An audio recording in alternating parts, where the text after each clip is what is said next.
It's my honor today to address the people of the world following this very historic summit with Chairman Kim Jong-un of North Korea. We spent very intensive hours together, and I think most of you have gotten the signed document, or you will very shortly.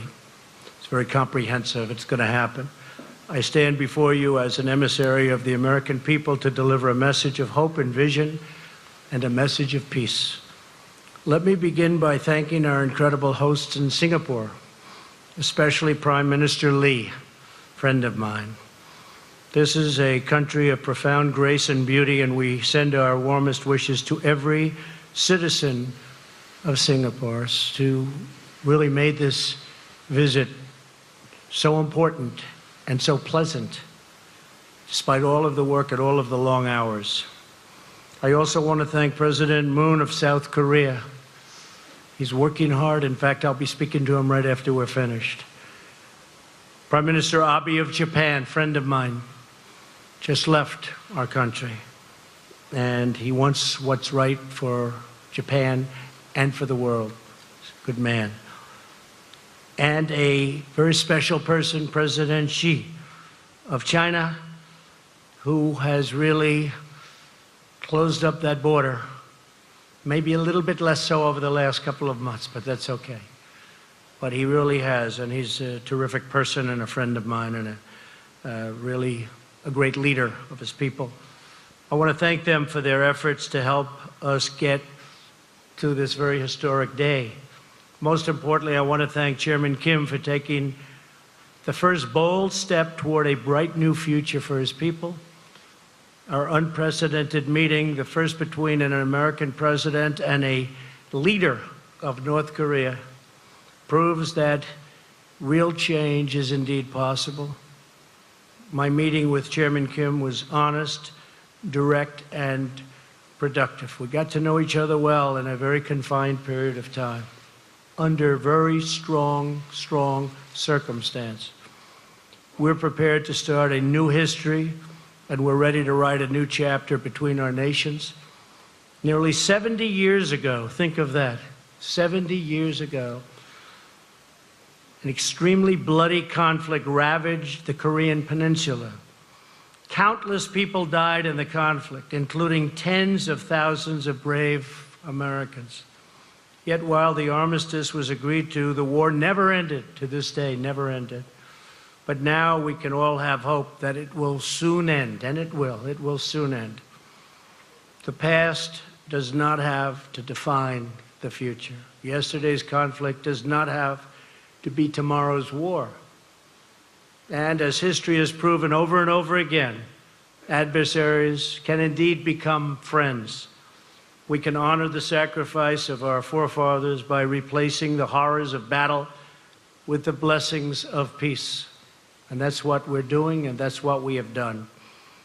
There is no limit to what North Korea can achieve when it gives up its nuclear weapons and embraces commerce and engagement with the rest of the world that really wants to engage.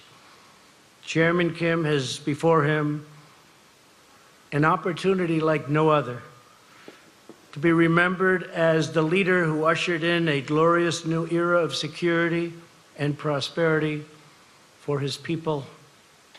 Chairman Kim and I just signed a joint statement in which he reaffirmed his unwavering commitment to complete denuclearization of the Korean Peninsula. We also agreed to vigorous negotiations to implement the agreement as soon as possible. And he wants to do that. This isn't the past. This isn't another administration that never got it started and therefore never got it done. Chairman Kim has told me that North Korea is already destroying a major missile engine testing site. That's not in your signed document. We agreed to that after the agreement was signed. That's a big thing. For the missiles that they were testing, the site is going to be destroyed very soon.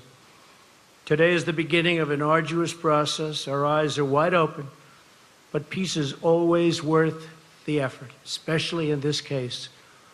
They should have been done years ago. They should have been resolved a long time ago. But we're resolving it now. Chairman Kim has the chance to seize an incredible future for his people. Anyone can make war, but only the most courageous can make peace. The current state of affairs cannot endure forever. The people of Korea, North and South, are profoundly talented, industrious, and gifted. These are truly gifted people. They share the same heritage, language, customs, culture, and destiny.